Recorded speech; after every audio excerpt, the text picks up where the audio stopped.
online demo of a concept we've got called Behind the Game. Matty Rogers and I are creating a show that's all about the stories involved in the players that made up Origin and all kinds of sports games, NRL finals, etc. There's been some great support from local media, the newspapers and radio stations. We really want to get this show on the air. And here's a demo of speaking with Chris Choppy Close, Matty having a chat with him. Now, I am a football fan and I love hearing the stories. I remember my dad telling me some stories about playing Origin and playing old games. I mean, I just think there's fans out there who want to hear that. Did he tell you the one where I sidestepped him in that Origin, mate, back in 1980? I'll tell you what he told me. I said to Dad, Dad, you're at marker when Choppy backhanded Eric Growth. Why didn't you try and stop him? He said, if you had seen the look in his eye, you wouldn't have stopped him either. Tell me about that. What was that like, that moment? Like, what was going through your mind? Well, I don't know, really. I mean, I would have stabbed whoever was in front of me. There's no risk about that. And I remember having a beer with your dad, you know, down at a Legends catch-up game. It was down at Parramatta, and we're sitting in the lounge having a beer, and we'd never discussed it, never even thought about discussing it prior to this. And he said to me, you know, he said, Chop, that day that you scored that try and you backhanded Eric Growth, he said, there was some sort of look in your eye. He said, your eyes were rolling around like poker machines. He said, I just thought, I'm getting the fuck out of here. He said, here you go, son, just put the ball down.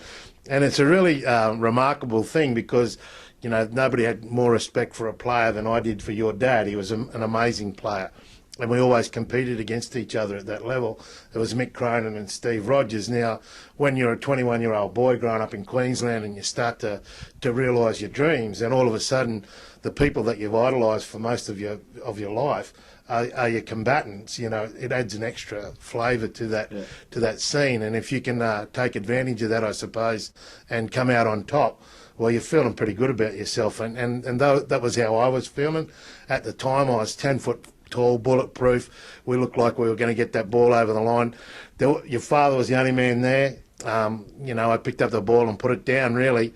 But I remember watching the replay, and it always makes me giggle because I did give Eric a couple of really snappy backhanders, and you know, he was knocked out. Like, I mean, he was not unconscious, but just out in another world.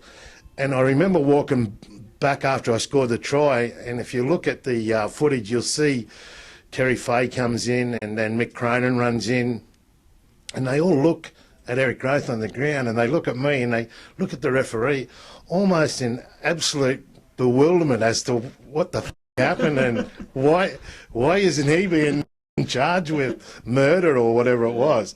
So those were the days, mate, that you could do that, and obviously the fans loved it. And even Mick Vivers was a commentator at the time, and he was probably one of the toughest front rowers that ever played for Australia.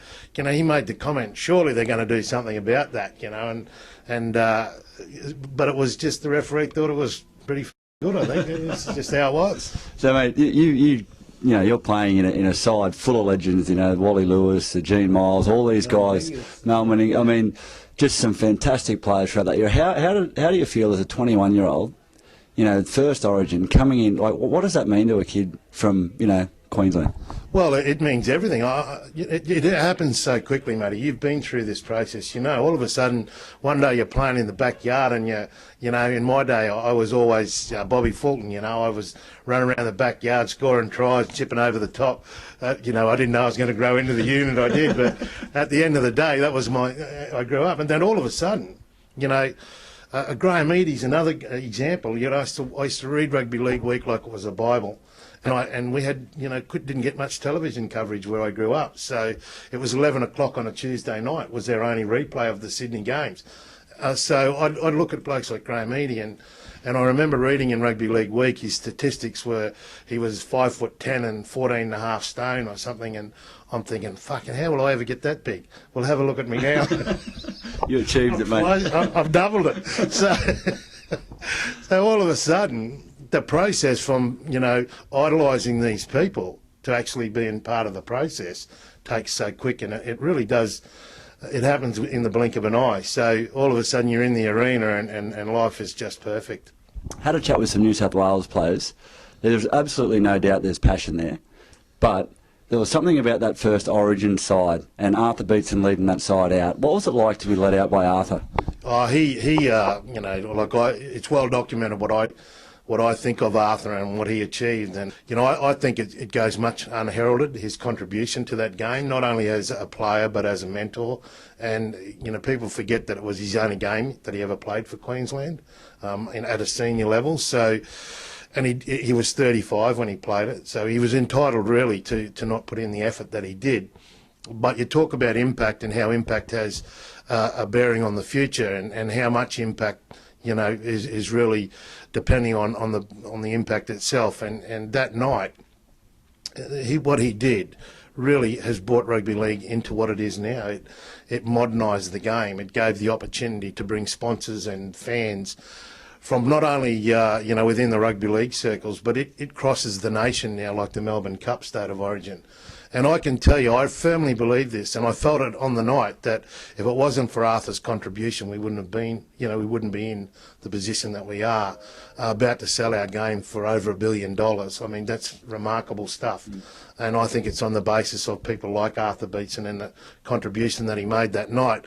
And certainly he had such an effect on us guys as young men where, you know, if he had said to me, Chop, just slip a knife in your sock, and when you get out there, drive it into somebody, I wouldn't have hesitated. He had a spell, he had us under his spell, and he had a focus in his eyes that was almost akin, I would imagine, to going to war. You know, and he knew that this battle was a very important battle, not only personally, but for Queensland and for rugby league itself. And the way that he performed, you know, was just, well, you can't compare it, I don't think.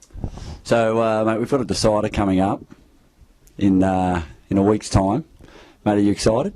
I'm always excited about State of Origin, mate. I remember when you were part of the God Squad and you used to have the little band with your stuff and that on it, and I love all that. I love what it means to people. I've been in a position to be able to have played it and manage it. So I see all the players and I see their preparation, and it's like no other game. It's like no other sport. And I mean, you know yourself, you've been a wallaby and you've been a kangaroo and you've been a State of Origin player, and they all have their own places, I'm sure, in your heart. But nothing replaces the intensity of State of Origin, the preparation itself, the excitement that builds when you know you're playing with the best in the world and against the best in the world is really a remarkable feeling. So, you know, Origin for me next Wednesday night, I'll be on the sideline somewhere, in the crowd, you know, just with my wife as a normal punter, and I'll be there. And you know what? If Queensland's winning, I'll be cheering my heart out, and if New South Wales are winning, I'll be calling them all the under the sun. So. Lovely, Chop. Well, mate, great having a chat with you, and mate, I just hope we can get this show up and running, and we can hear some more great stories from our former Origin greats. Well, you know, they're everywhere. You know, rugby league is a game that covers all generations. It excites the small to the aged, you know, and at the end of the day, we don't see enough of the past. We're not linked to the past enough through television and entertainment. And people get fed up a little bit, I think, with the current sometimes. So it doesn't hurt to bring a little bit of antiquity into the equation. And mate, I wish you all the best, because I know that there's so much content out there that the fans really want to see and want to hear from some of these guys, these fat old galahs like me that are just scattered around Australia or around the world. So good luck, mate. I hope it all comes good for you. Good on you, Choppy. Thanks, mate. Cheers, bud.